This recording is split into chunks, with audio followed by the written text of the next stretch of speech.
Hello boys and girls, and welcome to Cartoons.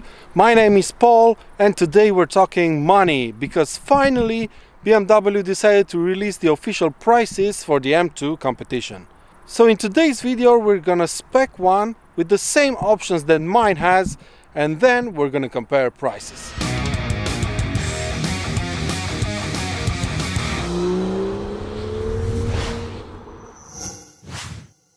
Now, before we begin this video, if you want to find out more about the M2 competition, I have a separate video on that car if you click on the icon in the top right hand corner of your screen. In this video, we're only going to talk about the prices of the M2 competition and the price difference between that car and my very own M2 facelift. So let's begin by addressing the base price. The base price of my car is 544,000 Swedish krona, and the M2 competition's base price is 625,000, which roughly translates into a 15% price increase.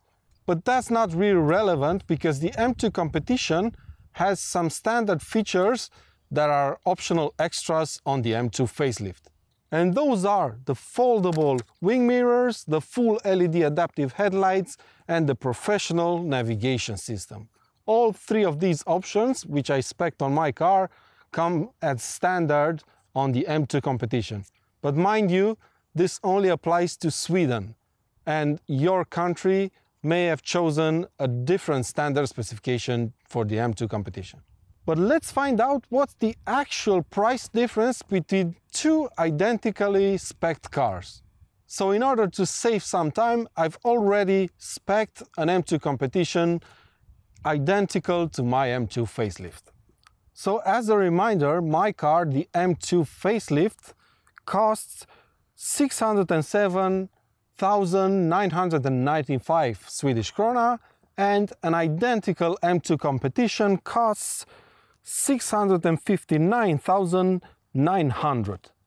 And that makes the M2 competition 7% more expensive than the M2 facelift. It's not a huge price difference, but for me it doesn't really make sense to upgrade because I don't really see that much of a difference between the two cars. They share the same design, mostly, the same gearboxes, the same chassis, with just a few tiny setup tweaks on the M2 competition, and they share the same interior, more or less. For someone new in the market looking for a sporty two-door coupe from BMW, the M2 competition is still the car to go for. But for me, it's not an option because the M2 competition is more expensive, and I'm also gonna lose some money if I sell my M2 facelift. But just to expand on the exercise a bit more, I spec'd an M2 competition the way I would if I were to buy one, just to see how high the price would be in this case. Well, first off, I added the new 19-inch wheels, which I absolutely adore, and then obviously I added the new seats, which are also pretty cool. And to round things up, I also added the new brakes, and that's 2,500 krona for the brakes, 14,700 for the seats, and 15,700 for the brakes. And that brings the total of the car to 690,500 Swedish krona. That's just a huge amount of money, and just to put that into context, a base M4, which has most of the options that the M2 competition has, is just 50,000 Swedish krona more expensive. And I'm pretty sure you can get a much bigger discount on an M4 than on an M2 competition, because one is nearly at the end of its life cycle, the M4, and the other, the M2 competition, is just getting started. So there you go, guys and girls, we now have the prices for the M2 competition. And before I end this video, I want to leave you with a couple of questions. The first one is, what would you do if you were in my position? Would you pay 7% more on the M2 competition and lose money on the sale of the M2 facelift?